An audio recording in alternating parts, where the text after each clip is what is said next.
안녕하십니까.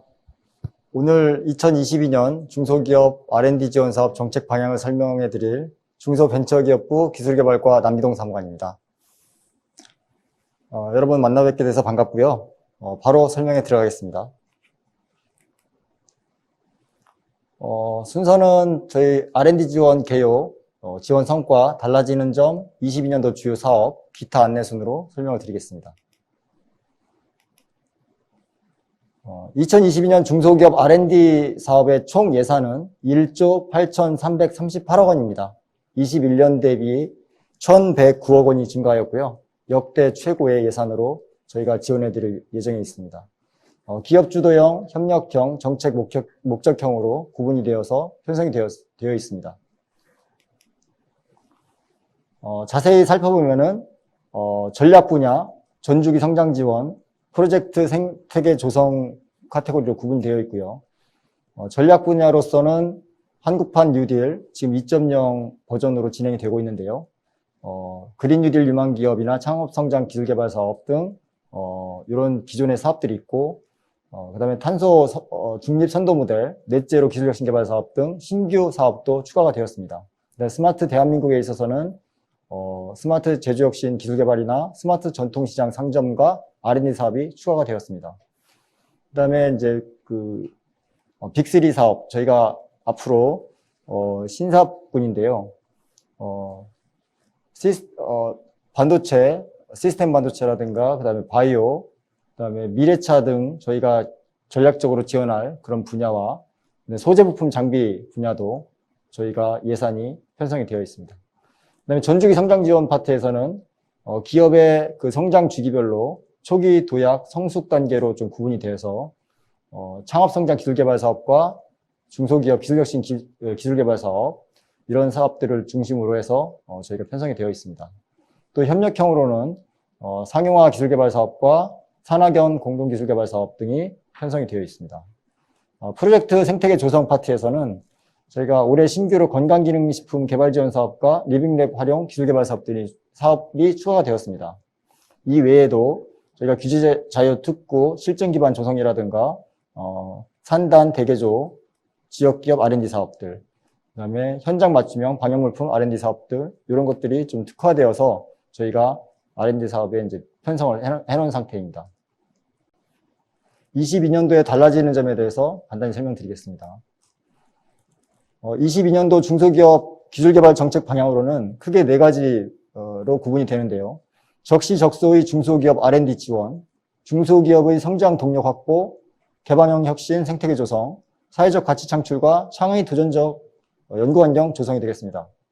첫 번째 적시적소의 중소기업 R&D 지원은 저희가 이제 평가의 어떤 적합성이라든가 전문성을 좀 강화하고요.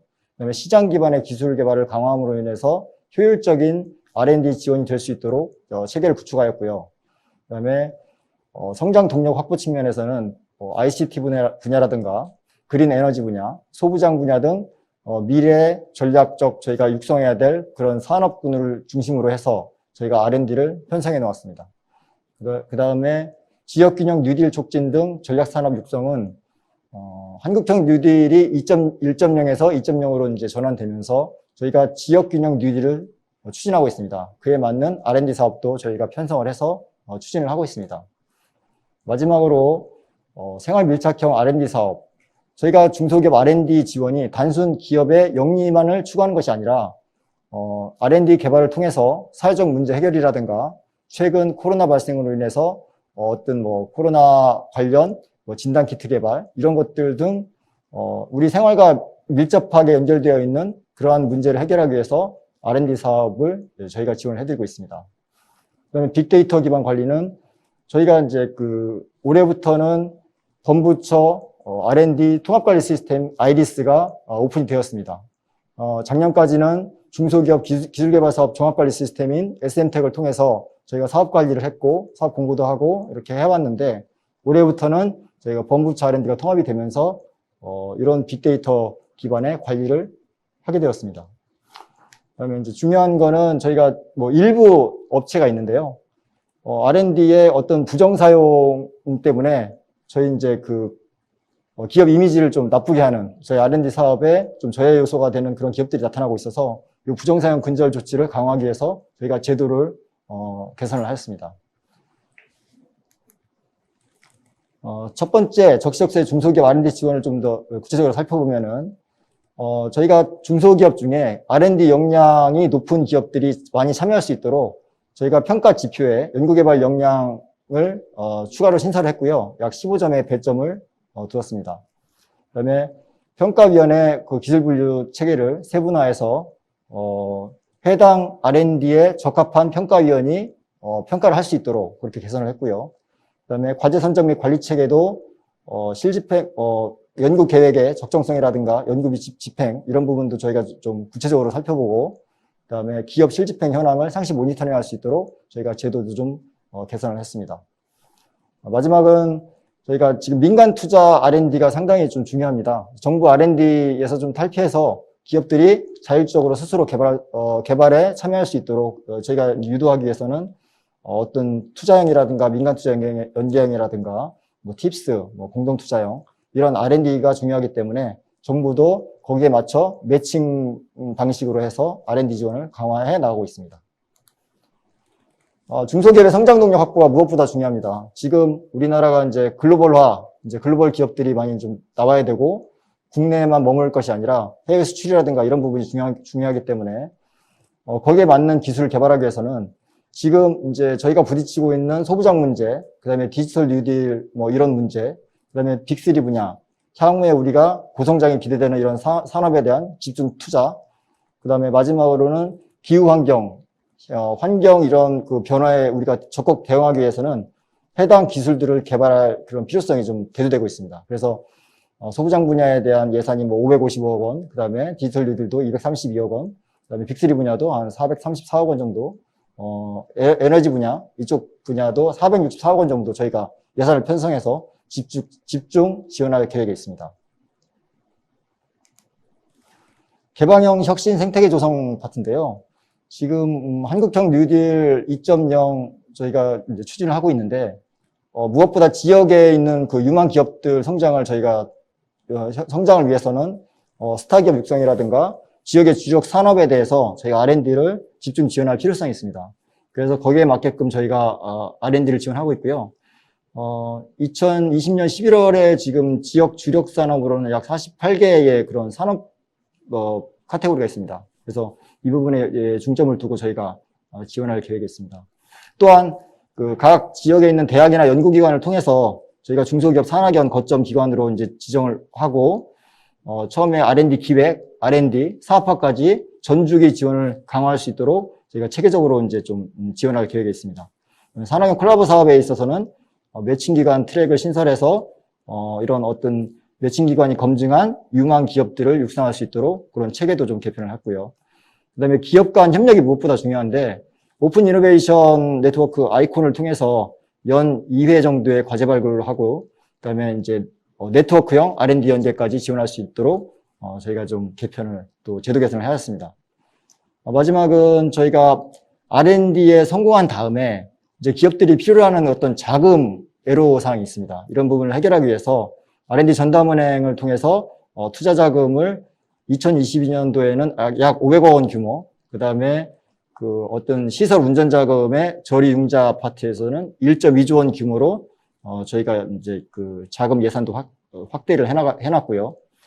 그 다음에 그 R&D에 성공한 다음에 사업화를 통해서 시장에 진입을 해야 되는데 그 진입에 많은 어려움이 있어서 저희가 매년 한 100여 개 정도의 우수 연구개발 혁신 제품을 선정을 해서 공공 조달 시장에 진입할 수 있도록 홍보라든가 기타 뭐 어떤 그 판로 지원을 저희가 강화해 나가고 있습니다. 이런 부분도 좀 체크하셔가지고 활용하시면 좋으실 것 같고요.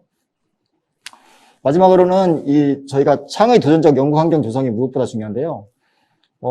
아까 말씀드린 대로 그 감염병 대응을 위해서 우리가 이제 생활 밀착형 이런 R&D 사업도 저희가 중요시하고 있고, 그다음에 무엇보다 이제 일자리 창출도 중요합니다. 저희가 중소기업들에서 R&D를 통해 기업 성장과 더불어 일자리도 창출을 하고, 그다음에 부정사용 근절 강화는 저희가 예방 점검 제재 체제로 저희가 체계적으로 모니터링을 통해서 부정수급을 했을 경우에는 저희 R&D 사업 참여할 때 강력한 제재 조치를 통해서 참여를 좀 제한할 수 있는 그런 제도를 강화해 나가고 있습니다. 그다음에 올해부터 범부처 R&D 통합관리 시스템 IDS가 구축이 돼서 지금 오픈이 되고 있고요. 기술혁신 개발 사업, 창업성장, 상용화 등 저희 메인 사업들은 작년 말에 이미 공고가 돼서 SM택을 통해 가지고 지금 접수를 이제 받을 예정에 있지만 기타 사업 올해부터 이제 공고되는 사업들은 IDS를 통해서 사업 공고가 되기 때문에 잠시 후에 그 부분에 대해서는 좀 더 구체적으로 설명을 드리겠습니다. 그다음에 이 외에도 중소기업 부담을 가중시키는 그러한 어떤 절차라든가 그 규정에 있어서는 저희가 간소화 추진을 계속 해나가고 있습니다. 지금까지 제가 저희 정책 방향에 대해서 설명을 드렸고요. 향후에 이제 각 사업별로 자세하게 설명을 이제 들으신 다음에 우리 기업에 맞는 사업이 어떤 것인지 그런 것들을 잘 체크하셔가지고 올해 기업 성장, 기업 어떤 기술 발전에 기술 발전을 도약하는 데 있어서 좋은 보탬이 되었으면 하는 그런 바람입니다. 이상 경청해 주셔서 감사합니다. 네, 감사합니다. 이어서 22년 R&D 세부 사업 설명을 중소기업기술개발진흥원 곽후근 실장님께서 해드리도록 하겠습니다. 사업 소개를 들으시면서 궁금하신 사항은 채팅창에 입력해 주시면 개별 사업 담당자께서 답장을 올려주실 예정이오니 궁금하신 사항은 채팅창에 올려주시기 바랍니다.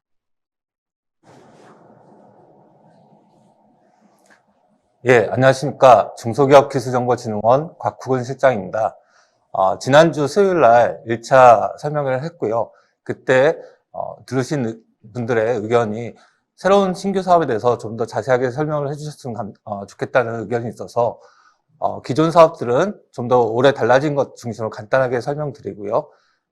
올해 이제 새롭게 신설된 사업이 8개가 있습니다. 그 사업 중심으로 자세히 설명드리도록 하겠습니다. 먼저 저희 중소기업 R&D 사업은 크게 3가지 유형으로 구분됩니다. 기업 혼자 하는 기업 주도형 사업이 있고요. 기업과 산학연, 기업과 기업 간 협력을 하기 위한 협력형 사업이 있습니다. 그리고 특정 목적을 가지고 수행되는 정책 목적형 사업이 있습니다. 오늘 사모님께서 말씀하신 것처럼 주로 정책 목적형 사업이 굉장히 많은 신규 사업이 늘었고 예산도 대폭 확대되었습니다. 제가 지난주 1차 설명회 때 올해 달라진 내용이 가장 큰 걸 하나의 키워드로 말씀해달라는 말씀이 있어서 제가 제대로 된 과제를 뽑아서 제대로 관리한다. 이게 올해 가장 큰 달라진 점이라고 말씀드렸는데요. 정책 목적형 사업이 대표적인 그렇게 제대로 된 과제를 좀 뽑아서 성과도 한번 제대로 내보자 하는 그런 사업이 되겠습니다. 그래서 정책 목적형 사업에서 새로이 시작되는 사업들을 중심으로 설명드리겠습니다.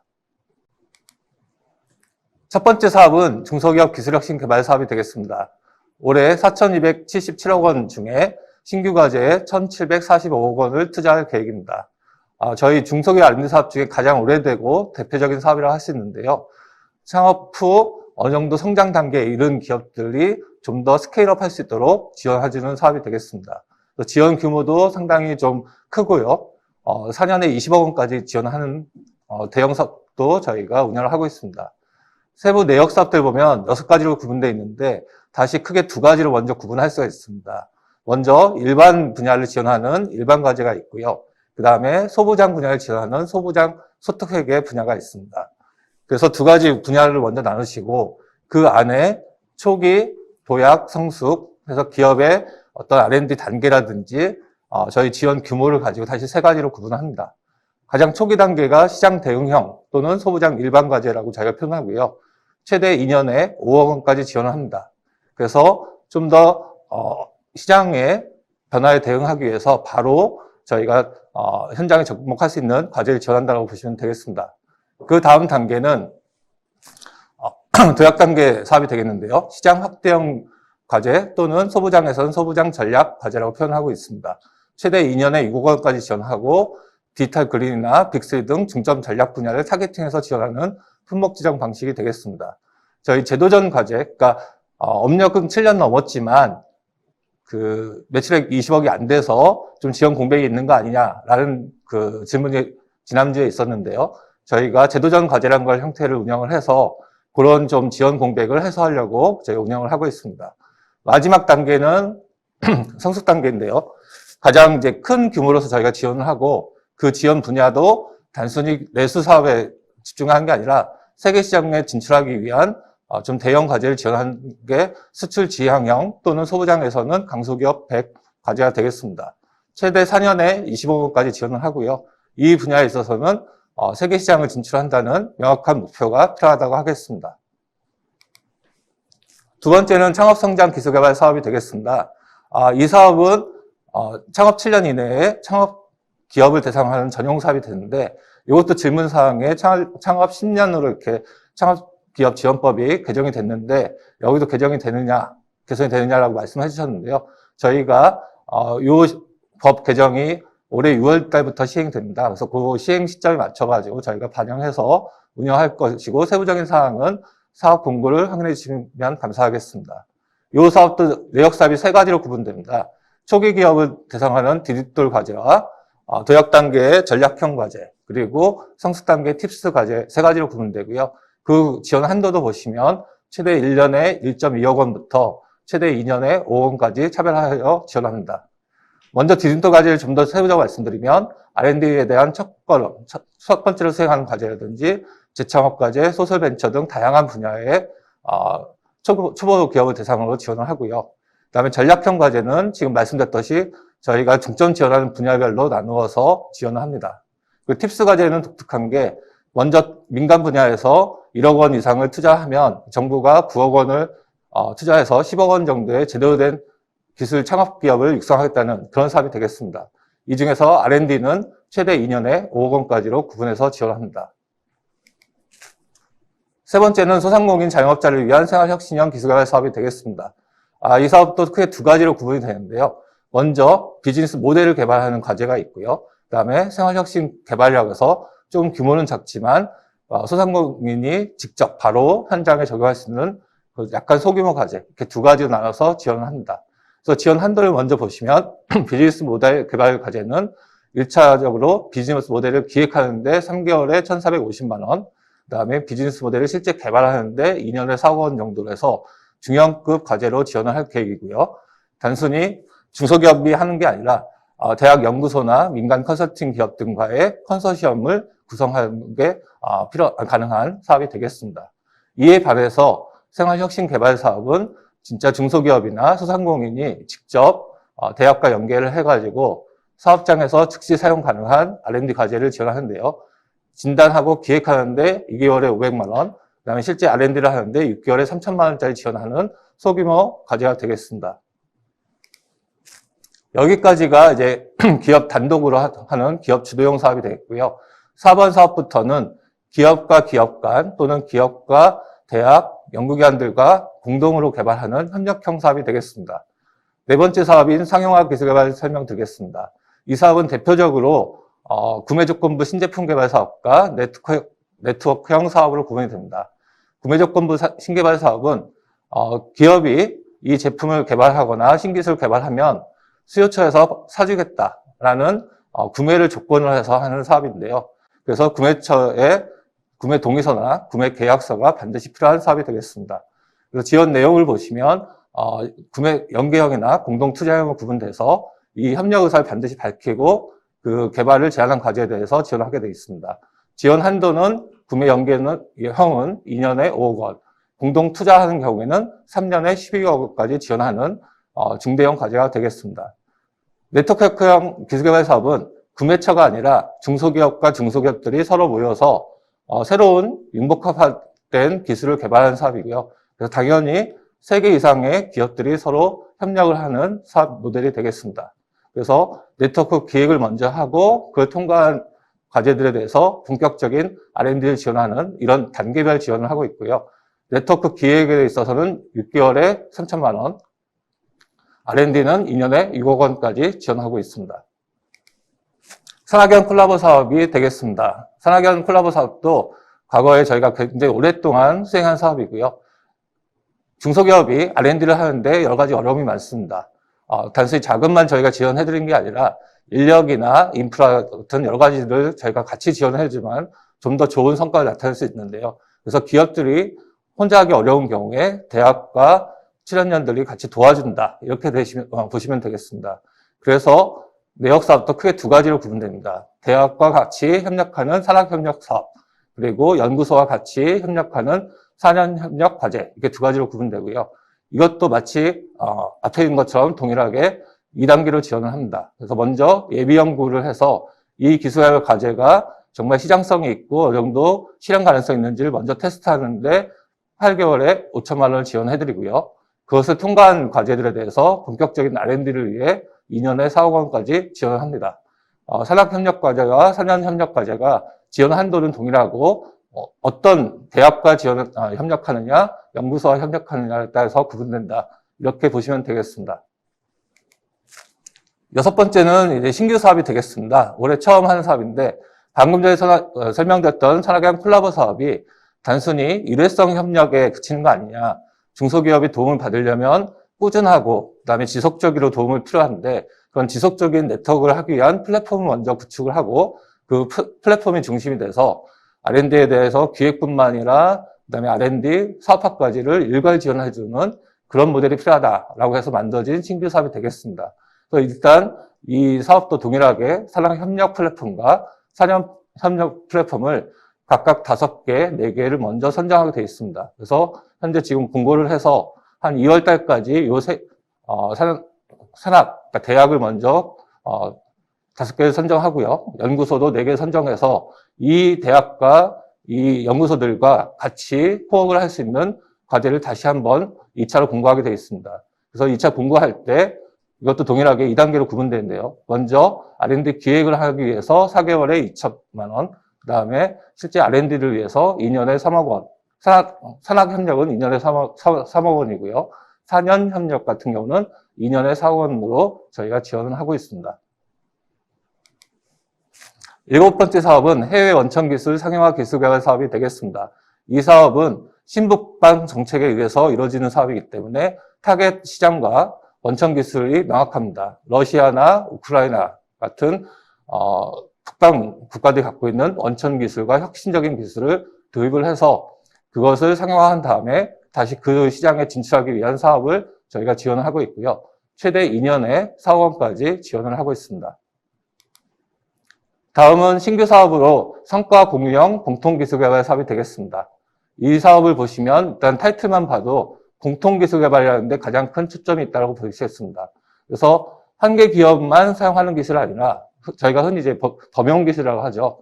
여러 기업이 쓸 수 있는 기술을 개발해서 그 기술을 확산시켜서 전체 중소기업들의 경쟁력을 제거하겠다는 사업이 되겠습니다. 그래서 크게 3단계로 저희가 지원을 하는데요. 첫 번째로는 먼저 과제를 기획을 해서 어떤 기술이 이렇게 범용 기술성이 있는지를 먼저 파악을 해서 그리고 그것을 사업할 수 있는지를 기획하게 됩니다. 최대 3년에 2천만 원 정도를 지원하고요. 그 다음에 이 실제로 기획된 과제들을 R&D를 통해서 2년에 10억 원까지 저희가 집중 지원하는 좀 중요한 과제가 되겠습니다.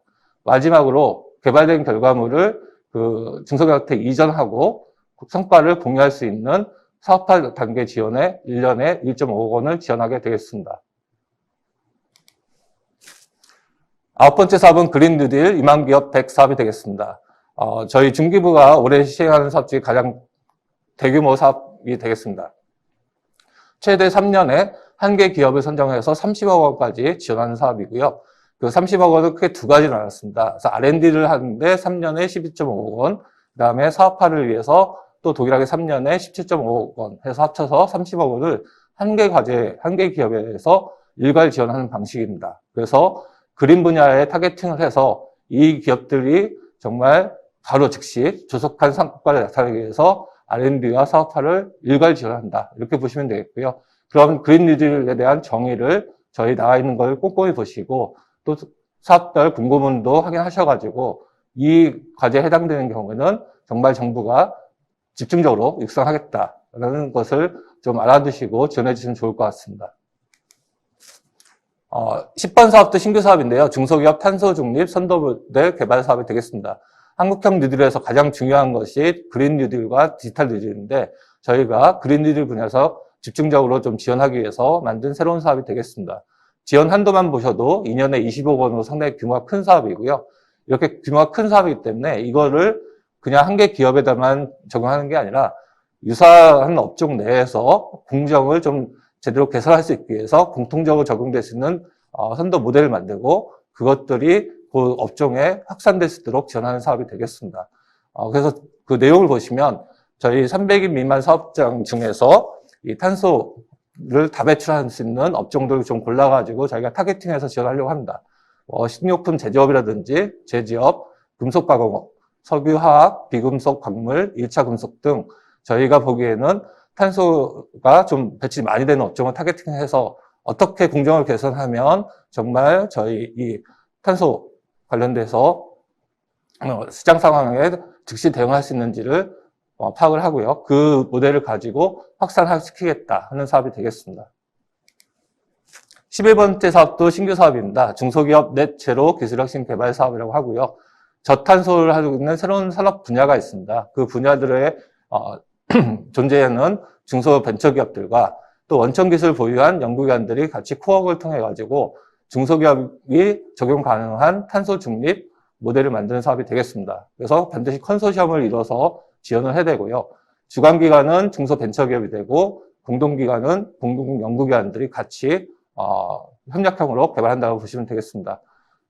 지원 한도도 크게 두 가지가 있는데요. 3년에 15억 원짜리는 품목 지정 방식이고 3년에 30억 원짜리는 지정 공모로 하게 되어 있습니다. 그래서 지정 공모 과제는 RFP라고 해서 어떤 기술을 개발할 건지를 정확하게 먼저 제시를 합니다. 그래서 제시되어 있는 기술을 누가 더 잘 만들 수 있느냐를 가지고 저희가 선정하는 과제들은 3년에 30억 원까지 저희가 집중적으로 지원한다. 이렇게 보시면 되겠습니다.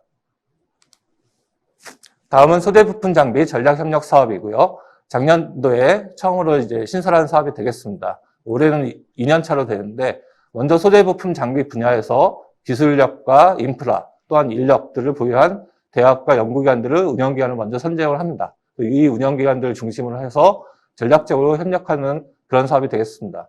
그래서 1단계로는 먼저 과제 기획을 하고요. 2단계로는 그 과제가 도출된 과제에 대해서 본격적인 R&D를 지원하는 방식입니다. 그래서 보시면 운영기관과 주관기관이 같이 소부장 분야의 핵심 원천 기술을 개발을 하고요. 그게 지원 한도가 최대 2개월에 1,500만 원이 되겠습니다. 그 기획된 과제들을 실제로 개발하는 데는 최대 2년에 8억 원까지 지원을 하고 있습니다. 13번은 테크브릿지 활용 상용화 기술 개발 사업이 되겠습니다. 이 사업도 사업명만 보면 정확한 타겟을 할 수가 있는데요. 테크브릿지라는 게 기보가 지금 현재 운영 중에 있는 공공기관에서 보유한 기술을 중소기업들한테 이전하는 기술 이전 플랫폼입니다. 그래서 이 기술 이전 거래를 플랫폼을 통해서 실제 거래된 기술을 상용화하기 위해서 필요한 후속 R&D를 최대 2년에 8억 원까지 지원하는 사업이 되겠습니다.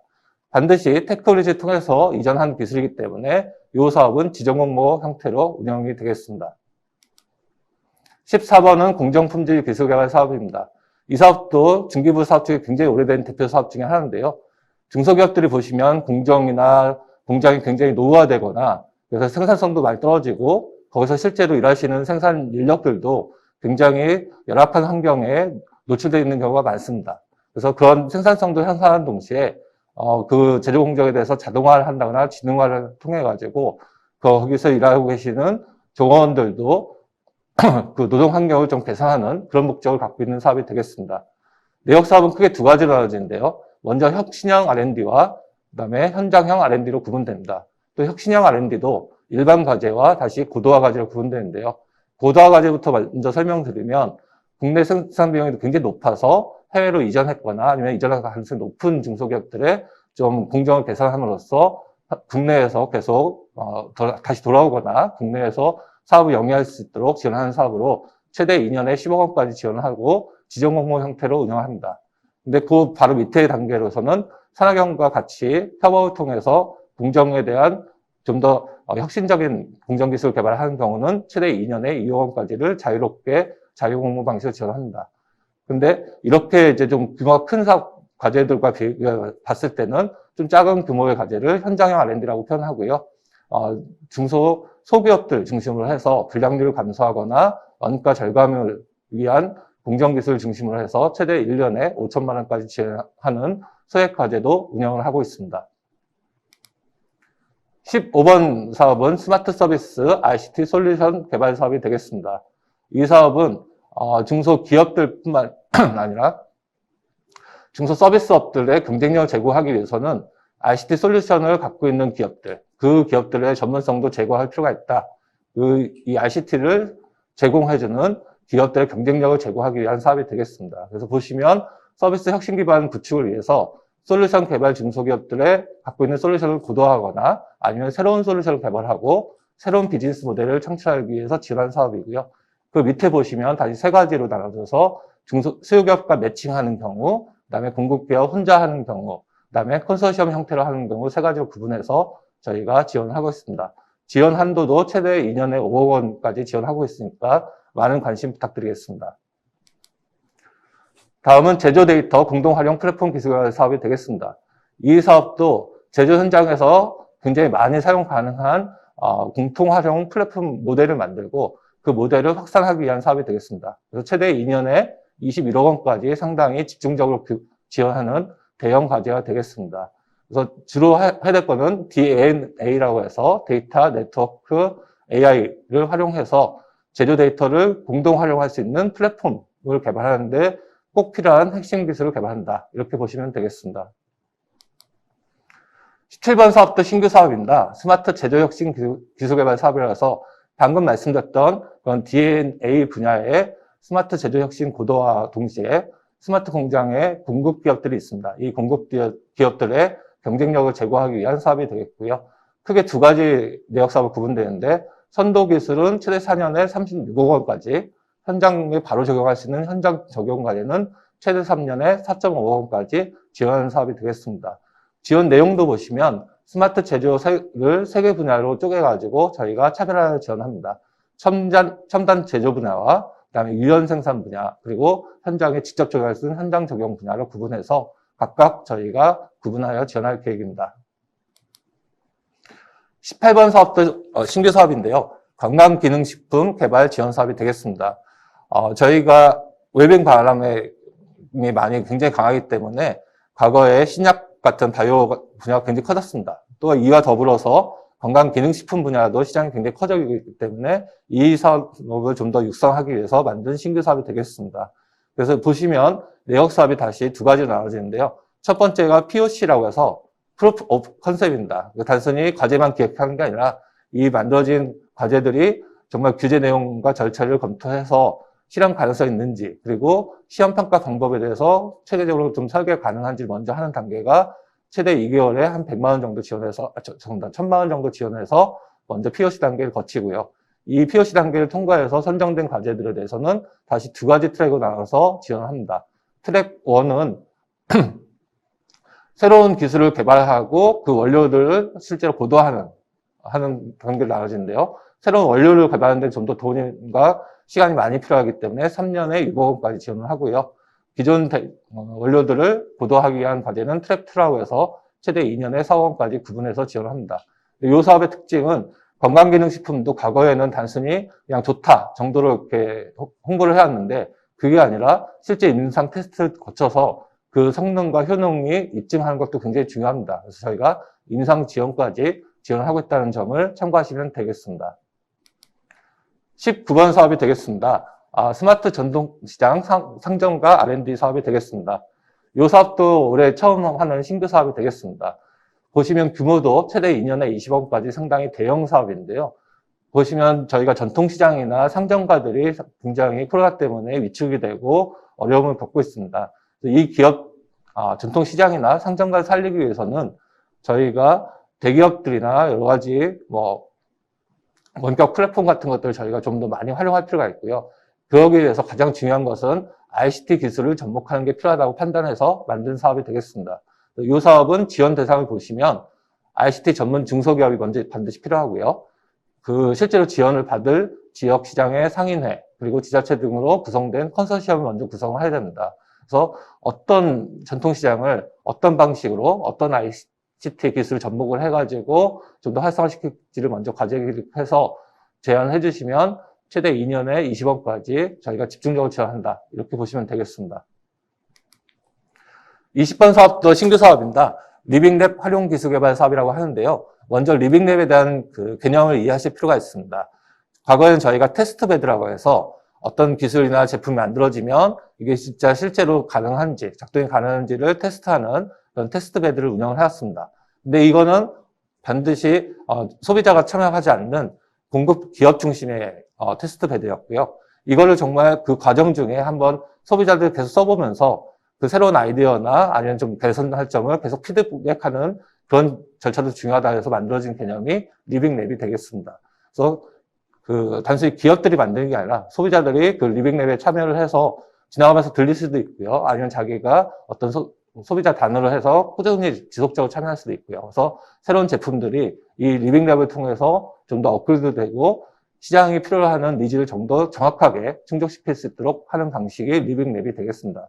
그럼 먼저 리빙랩을 저희가 선정을 해야 되겠죠. 그래서 현재 리빙랩 플랫폼을 선정하려고 하고요. 그 플랫폼에 대해서는 한 개당 10억 원까지 저희가 지원을 합니다.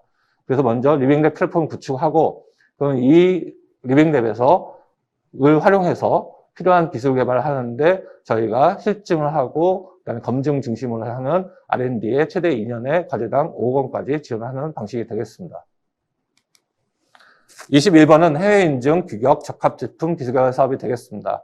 이 사업도 수출을 하려면 그 나라마다 갖고 있는 고유한 기술 규제들이 다양하게 있습니다. 그럼 그 기술 규제를 저희가 만족을 해야지만 수출할 수가 있습니다. 뭐 로아스라든지 여러 가지 그런 기술 규제를 어떻게 하면 저희가 적합하게 해서 수출할 수 있을까를 지원하는 사업이 되겠고요.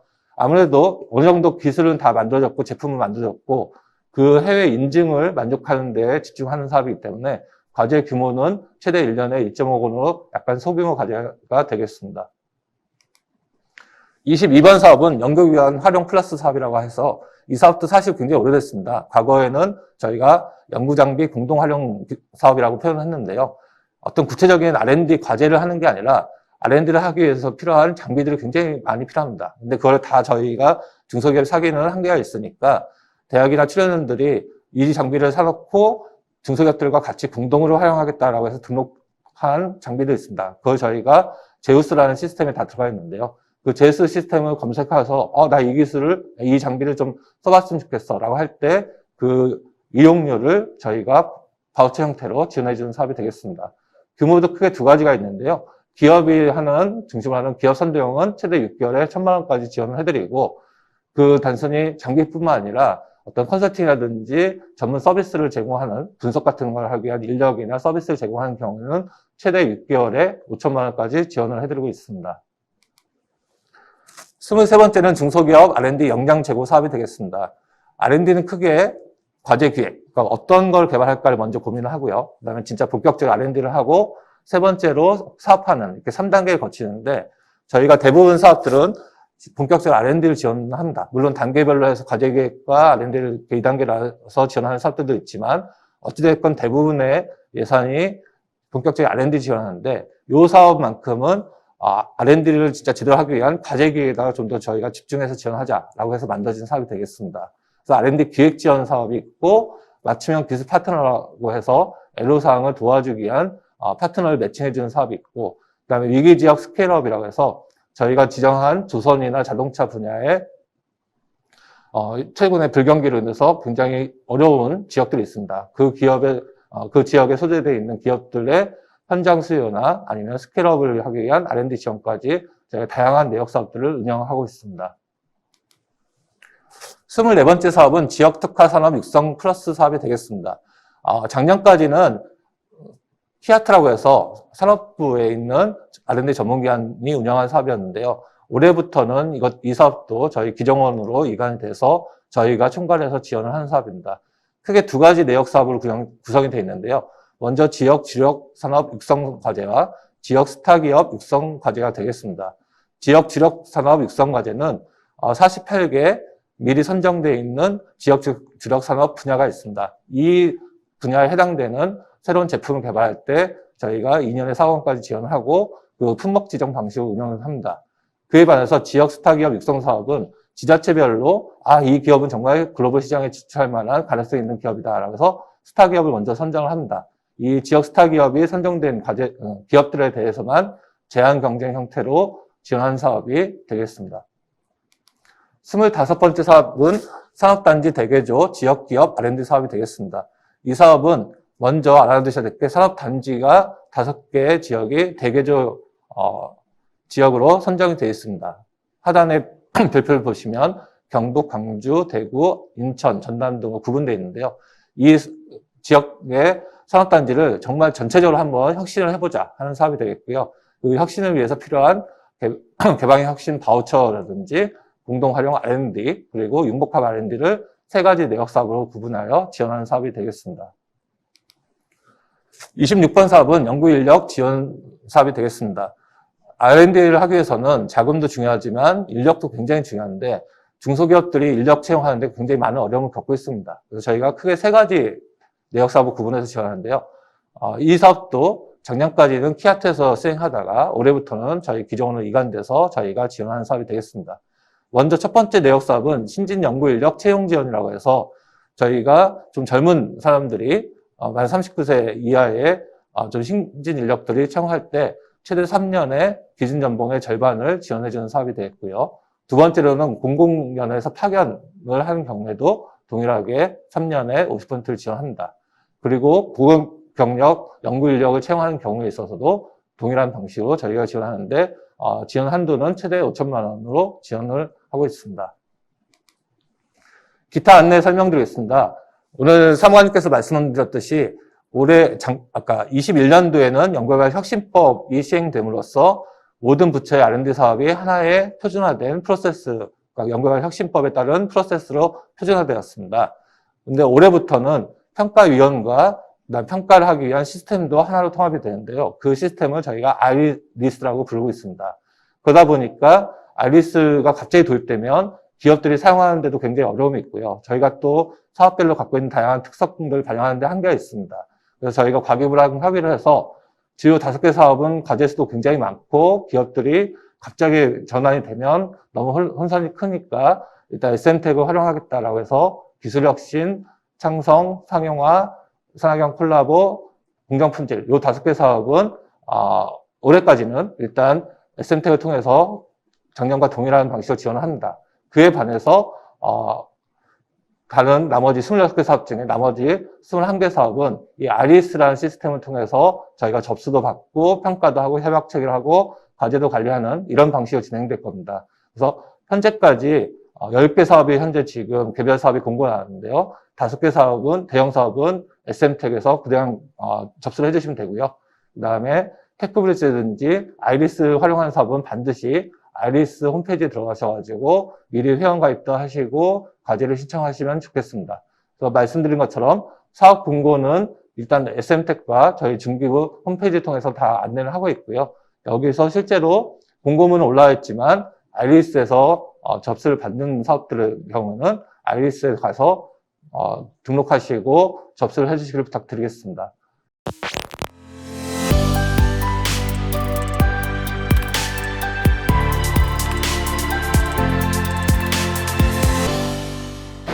네, 경기도 경제과학진흥원 과학기술지원팀 정구문입니다. 2022년도 경기도 경제과학진흥원 R&D 분야 지원 사업에 대해서 설명드리겠습니다.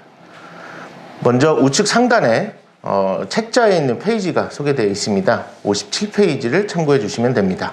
먼저 경기도 기술개발 사업입니다. 기업 수요자 중심의 현장 밀착형 기술개발 지원을 하는 사업입니다. 경기도 내 중소기업, 대학, 연구기관에게 지원하는 사업으로 도내 중소기업의 단기, 즉 1년 이내에 사업화 가능한 기술 개발을 지원하고 있습니다.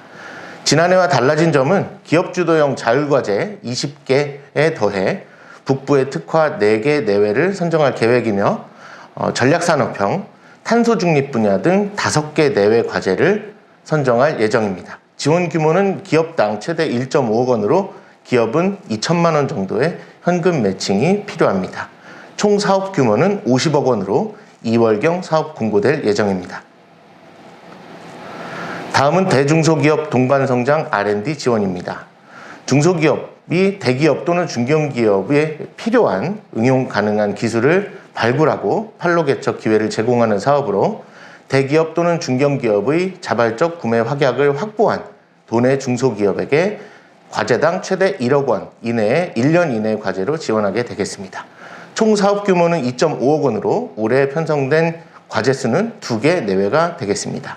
북부 소재 기업이나 구매 확약 규모가 도 지원금의 10배 이상, 즉 10억 원 이상인 경우, 그리고 성과 공유제 이행 과제의 경우에는 우대하고 있으며 2월 또는 3월에 공고할 예정입니다. 다음은 59페이지입니다. 소재 부품 장비 대중소기업 기술 교류 사업입니다. 대기업과 중소기업 간, 즉 수요기업과 공급기업 간의 교류 기회를 확대하고 소재 부품 장비의 산업 구조를 극복하기 위해 만들어진 사업으로 도내 소재 부품 장비 대기업 또는 중견기업, 중소기업의 컨소시엄 과제로 구성하게 되겠습니다. 반도체, 디스플레이, 자동차, 에너지, 친환경 소재 등 다양한 대기업과 중소기업의 교류 사업은 지원하실 수 있으며 기업당 최대 9천만 원 이내 1년 이내를 지원하고 있습니다.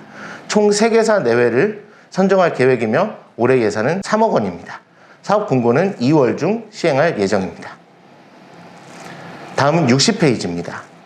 소재 부품 장비 기업 중 정부, 중앙정부나 지방정부의 지원사업 공모 이력이 없거나 여력이 부족한 기업에 대해서 참여 역량을 강화하기 위한 사업으로 도내 소재 부품 장비 중소기업의 대상으로 지원하고 있습니다. 기업당 최대 약 500만 원 이내에 직접비를 저희가 지원하고 있으며 교육이나 기업 진단 또는 사업을 도출하거나 정부 R&D 과제 사업계획서를 작성하거나 또는 실패한 기업이 있는 경우 사후 관리까지 기업 부담금 없이 지원이 가능합니다. 20개사 내외를 지원할 예정이며 편성된 예산은 총 1억 원입니다. 2월 중 공고하도록 하겠습니다. 다음은 섬유 피혁 분야 기술개발 사업입니다.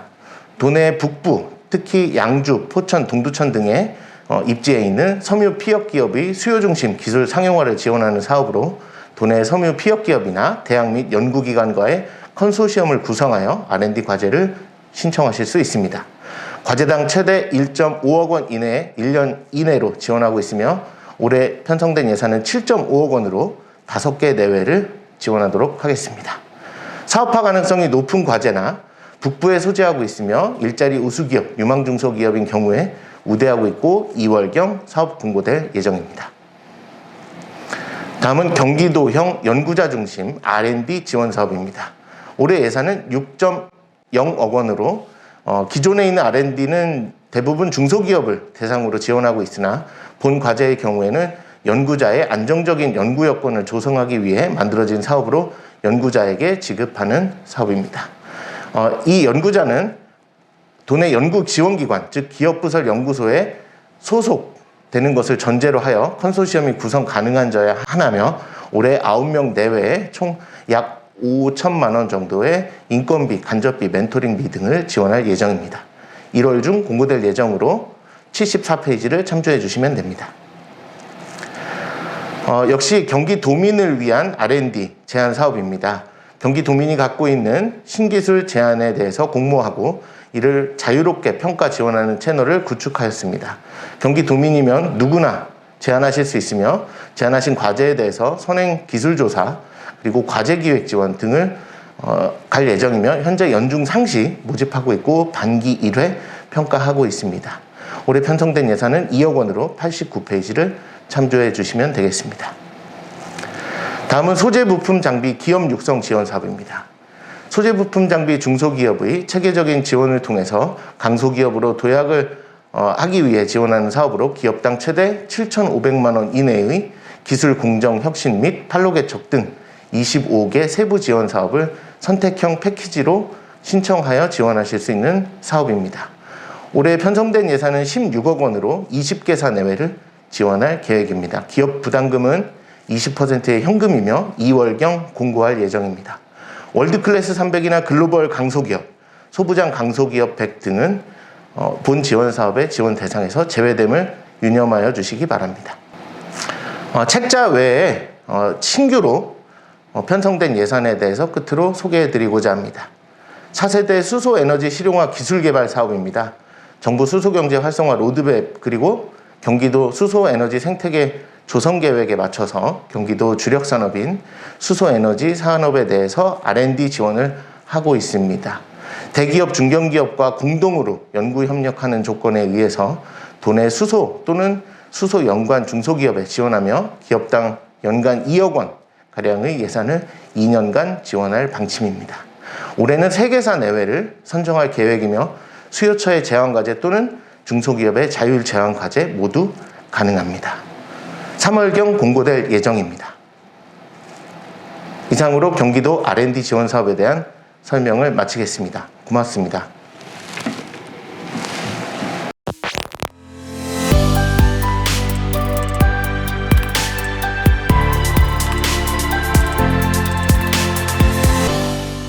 안녕하십니까. 2022년도 경기 테크노파크 기업 지원 시책 설명을 맡은 경기 테크노파크 손홍경 선임장관입니다. 먼저 기술거래 촉진 및 기술 이전 창업 관련 사업입니다.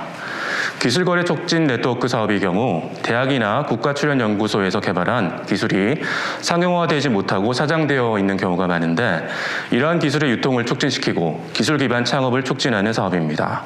즉 기술 보유자와 수요자를 매칭해 기술 거래를 진행하며 기술 거래에 관한 전문 상담 및 협상 관련 지원을 하고 있습니다.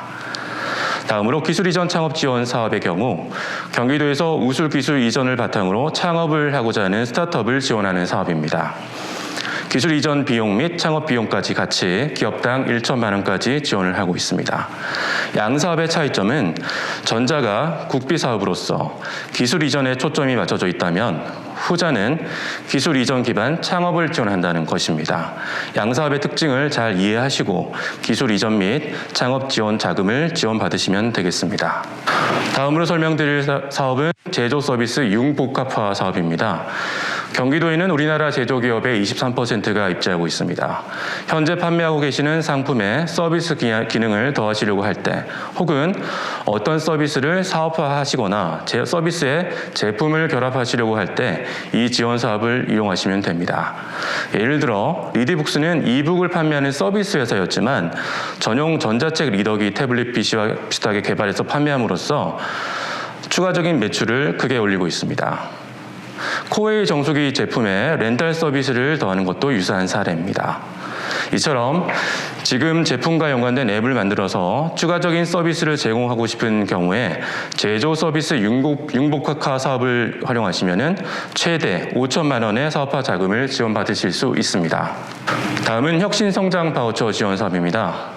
경기도 내 중소제조기업의 기술 분야, 사업화 분야를 주로 지원을 하고 있습니다. 시제품 제작, 특허 출원, 인증, 기술 이전, 전시회 참가, 컨설팅, 디자인 개선, 브랜드 개발, 시장 조사 분석, 마케팅 관련 서비스를 기업에 제공하고 있습니다. 기업은 소요되는 비용의 10%만 내시면 되고 나머지 비용은 저희 경기 테크노파크에서 공급사 측으로 직접 지원합니다. 다음은 경기 행복샵 입점 지원 사업입니다. 최근 2년 동안 코로나19로 인해 온라인 마케팅이 더 중요하게 되었는데요. 경기도가 네이버와 함께 네이버 스마트 스토어 쇼핑몰 온라인 플랫폼을 개발하여 경기도 우수 제품 온라인 홍보를 위한 경비 행복샵 기획 전시관을 운영하고 있습니다. 제품 상세 페이지 제작, 홍보 영상 제작, 키워드 검색 기법, SNS 광고비 지원, 찾아가는 온라인 마케팅 교육 지원, 온라인 파워셀러 전문가 양성, 중소기업 매출 증대를 위한 온라인 마케팅 교육 등 다양한 서비스를 지원해드리고 있습니다. 실제로 경기 행복샵에 입점하실 경우 네이버 스마트 스토어에서 발생하는 수수료의 50%를 지원해드리고 있으며 2021년 한 해 동안 50%를 할인해드린 결과 총 30억 원의 수수료 비용이 절감되었습니다. 다음은 경기도 뿌리산업 육성 지원 사업입니다. 경기도 소재 제조기업 중에서 주조, 금형, 소성가공, 용접, 표면처리, 열처리, 사출 프레스, 정밀가공 등 총 14개 뿌리기술과 관련된 기업 또는 조합이시라면 뿌리산업 육성 사업을 신청하실 수 있습니다. R&D 기술개발 과제로 2천만 원, 인증 지원 1천만 원, 시험 분석 지원 100만 원, 그리고 유해물질 취급시설 개선 지원으로 1천만 원까지 지원합니다. 본 사업에 참여하는 지자체는 시흥을 비롯해서 안산, 군포, 화성, 부천, 김포, 의왕, 연천 등입니다. 해당 시에 거주하시는 유사업종에 종사하시는 지인에게도 많은 홍보를 부탁드립니다. 이외에도 마케팅 지원으로 기업당 350만 원까지 홈페이지 제작, CI 제작 등도 지원할 예정입니다. 다음은 기술 닥터 사업입니다. 저희는 이 사업을 통해서 중소제조기업이 현장에서 겪고 있는 기술적인 어려움을 기술 전문가인 기술 닥터를 통해 해결해 드리고 있습니다. 지원 내용은 크게 두 단계로 구별이 되어 있는데요. 먼저 1단계로 현장애로 기술 지원을 신청하실 수 있습니다. 1단계 신청을 통해서 기술 닥터가 현장을 최대 10번까지 방문하여 현장 기반 기술 애로 해결 컨설팅을 해드리고 있습니다. 그리고 기술 지원 과정에서 필요한 시험 분석이나 설계, 시뮬레이션, 3D 프린팅을 활용한 무급 제작에까지 단계별 검증 지원이라는 프로그램을 통해서 최대 80%까지 관련 비용을 지원해드리고 있습니다. 이러한 1단계 현장 애로 기술 지원이 완성이 되면은 그 다음 단계인 2단계 중개애로 기술 지원을 통해서 시제품 제작, 공정 개선 등 필요한 비용을 최대 80%까지 2천만 원 한도 내에서 지원받으실 수 있습니다.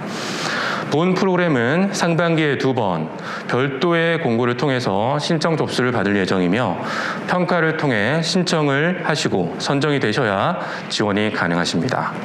신청 방법은 네이버에서 기술 닥터를 검색하시거나 또는 대표번호 500번에 3333으로 전화 주시면 친절히 안내해 드리겠습니다. 다음은 러시아 혁신기술 상용화 지원 사업입니다. 러시아는 세계적으로 기술 강국입니다. 러시아가 보유한 우수한 기술을 국내에서 상용화하기를 원하신다면 최대 1억 원까지 지원받을 수 있는 프로그램이 있습니다.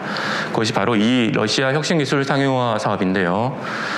러시아 혁신기술의 국내 상용화를 위해서 기업당 1억 원까지, 러시아 혁신과제 컨설팅에 기업당 450만 원까지, 러시아 기술 이전 및 사업화 컨설팅을 최대 10건까지 지원을 하고 있습니다. 더불어 러시아 대상 홍보용 동영상 제작 및 마케팅 지원도 진행을 할 예정입니다. 또한 러시아 기술협력단을 통해 러시아 기업과의 온라인 영상 상담 및 기술 설명회도 있을 예정이니 많은 관심과 참여 바라겠습니다. 다음은 글로벌 기업과의 상생 협력을 위한 부품 국산화 지원 사업입니다. 실제로 2019년도에 일본의 수출 규제로 인해서 우리나라 기업들은 기술적인 사항을 많은 애로사항을 겪었습니다. 이를 위해서 경기도에서는 중소기업들의 기술 애로사항을 해결하기 위해서 반도체나 디스플레이 장비, 자동차 부품, 바이오, 제약, 그리고 4차 산업혁명 분야에서 해외 기술 및 부품들을 국산화하기 위해서 소요되는 비용을 7천만 원에서 1억 원까지 지원하고 있습니다. 또한 기업의 투자 유치를 위한 컨설팅도 무료로 지원하고 있으니 많은 신청 바랍니다.